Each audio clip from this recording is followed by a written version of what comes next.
Bonjour et bienvenue sur cette nouvelle vidéo.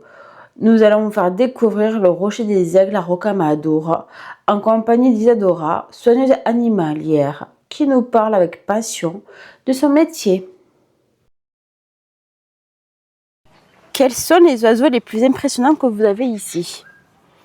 Alors, si on parle d'envergure, ça va être le condor des Andes. Le condor des Andes, là, c'est Zoé qui est ici, par exemple. Donc avec une envergure de plus de 3,10 m et un poids d'environ 10 kg. Donc c'est le plus gros rapace volant au monde. Un beau bébé. Un beau bébé. D'où viennent les rapaces que vous accueillez ici?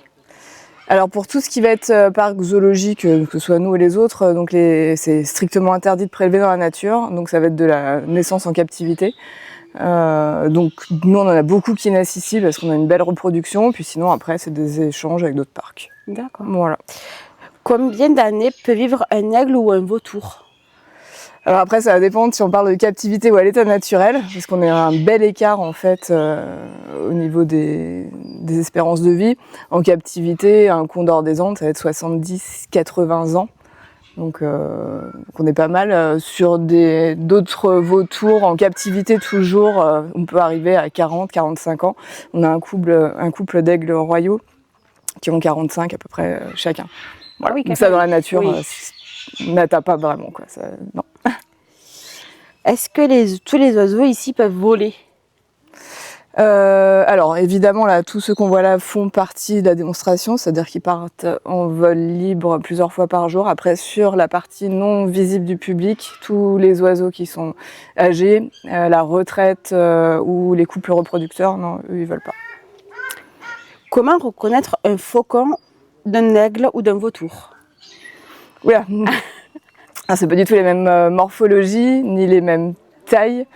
Ça va être vraiment sur les silhouettes, c'est vraiment on va dire, la taille, vraiment. C'est pas du tout ni la même taille ni la même silhouette. Là, on va parler sur le métier du soigneur maintenant. Ouais. En quoi consiste votre travail au quotidien avec les oiseaux? Alors au quotidien, le métier de soigneur, que ce soit avec les oiseaux ou avec d'autres espèces, c'est du nettoyage. C'est de l'entretien de volières, de la réparation, du bricolage. Donc ça c'est vraiment 70-80% du boulot. Et puis après évidemment tout ce qui va être soin, nourrissage. Et après toute la partie qui va vraiment être sur l'affêtage et manipulation, là c'est vraiment une partie minime quand même du métier. Celle qu'on voit le plus quand on est dans le public, mais c'est celle qu'on pratique le moins en réalité sur le terrain. D'accord. Voilà. Comment faites-vous pour ne pas vous faire blesser par les rapaces?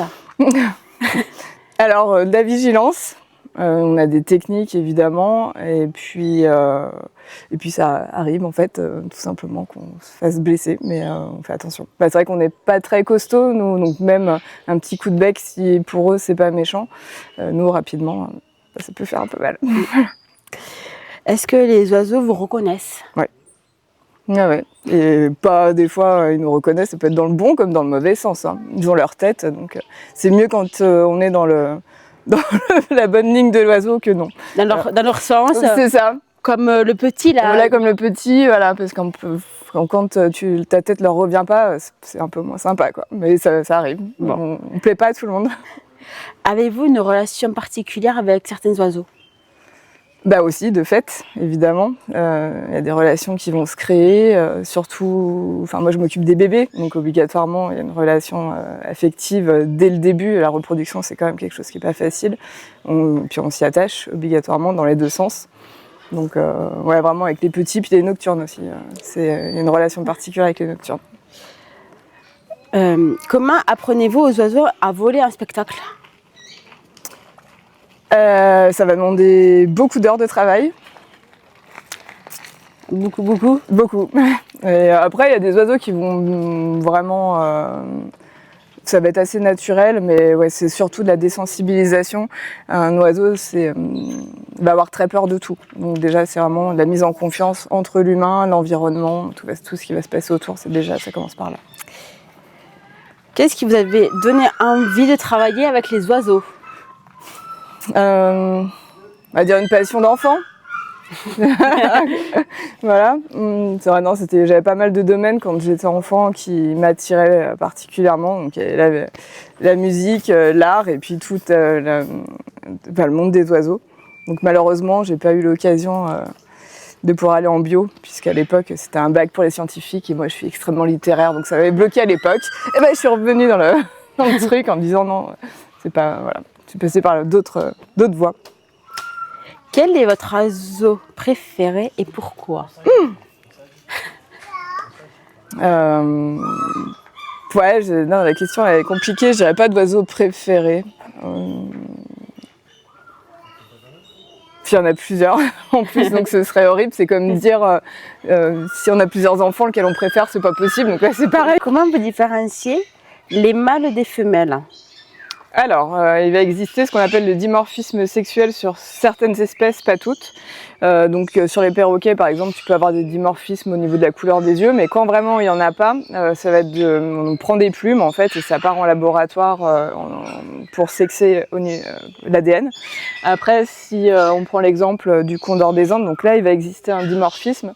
Donc les femelles adultes, elles vont avoir les yeux rouges, par exemple. Et puis chez les mâles, il va exister une sorte d'excroissance de peau, un peu comme chez les coqs sur la tête. Ça, dès bébé, dès la sortie de l'œuf, on va savoir si on a un petit mâle ou une petite femelle. Donc ça va vraiment dépendre des espèces, tout simplement. D'accord. Quelle est l'histoire la plus drôle et émouvante que vous avez eue au cours de votre carrière? Alors la plus émouvante, elle est récente, on va dire. C'est des petites chouettes et frêles, elles sont 4 qui sont nées au mois de mai.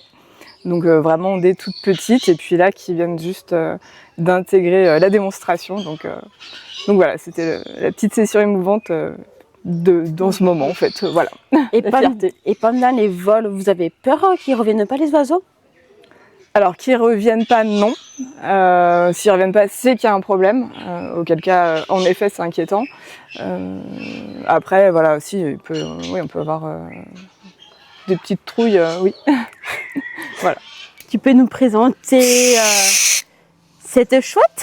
Alors là, je présente Anouk, qui fait partie donc, des 4 qui sont nés au mois de mai, donc elle est née en 3e. Donc là, on parlait du dimorphisme sexuel.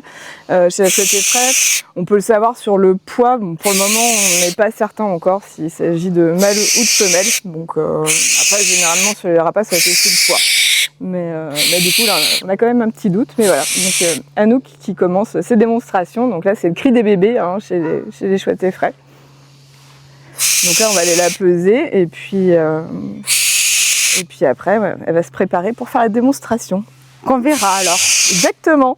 Parfait. En tout cas, merci beaucoup. Merci à toi.